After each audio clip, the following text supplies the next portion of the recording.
Hola, bienvenidos a mi canal. Yo soy Eve Leopardi y esto es Coaching Through Tarot. En el día de hoy quiero hablar sobre la ansiedad en el tarotista. ¿De qué se trata esto? Es un tema controversial y poco tratado por cuanto nadie quiere aceptar que leer el tarot puede transformarse en una adicción, causar ansiedad, estrés, angustia y como tal es una práctica común que un tarotista le pida a cualquier otro tarotista que le saque las cartas acerca de un tema en el cual la persona ha invertido un gran esfuerzo emocional o trabajo o dedicación, y cualquiera de estos temas puede ser amor, familia, trabajo, salud, puede ser acerca de sus hijos, tantas cosas que preocupan al ser humano. Entonces la persona recibe un pronóstico y como tiene mucha ansiedad no se detiene a revisar qué le fue dicho, a entender las cartas que recibió y a esperar a que se desarrolle el pronóstico, sino que en un rato, en los días subsiguientes, en un muy corto periodo de tiempo, el tarotista le pide a otro tarotista que le saque las cartas o se las saque él mismo.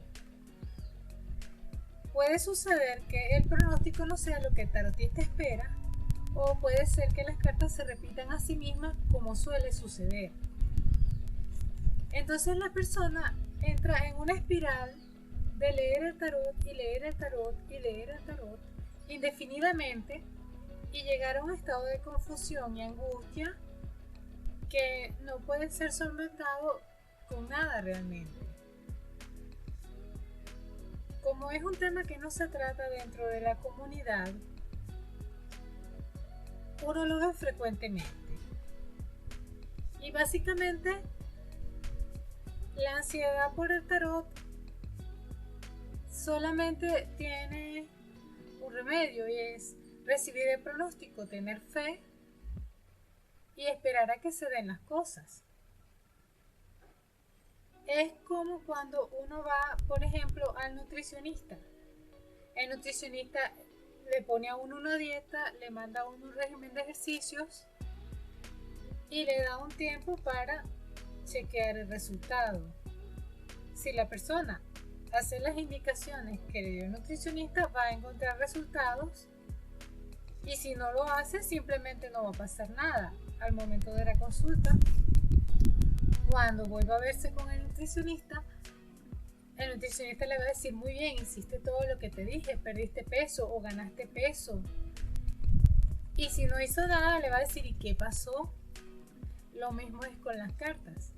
Si uno hace el trabajo espiritual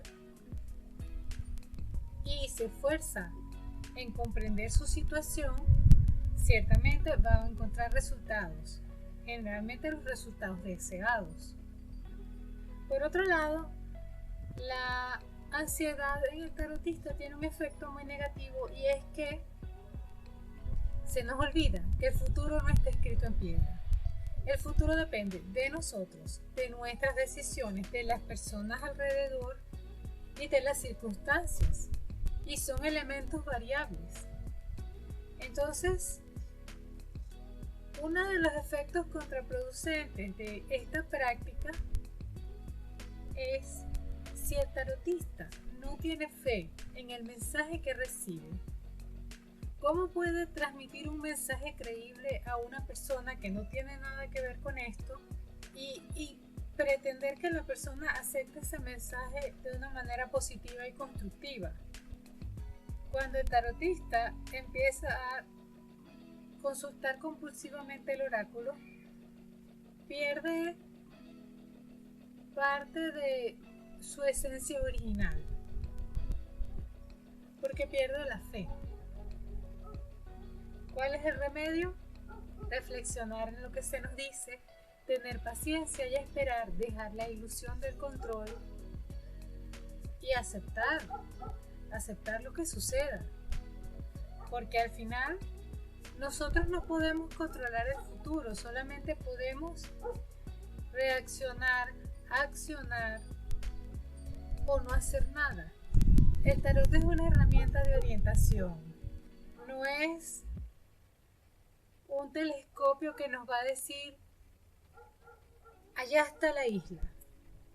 Nos puede decir, mira, la isla está cerca, no agarres por aquí, agarra por allá.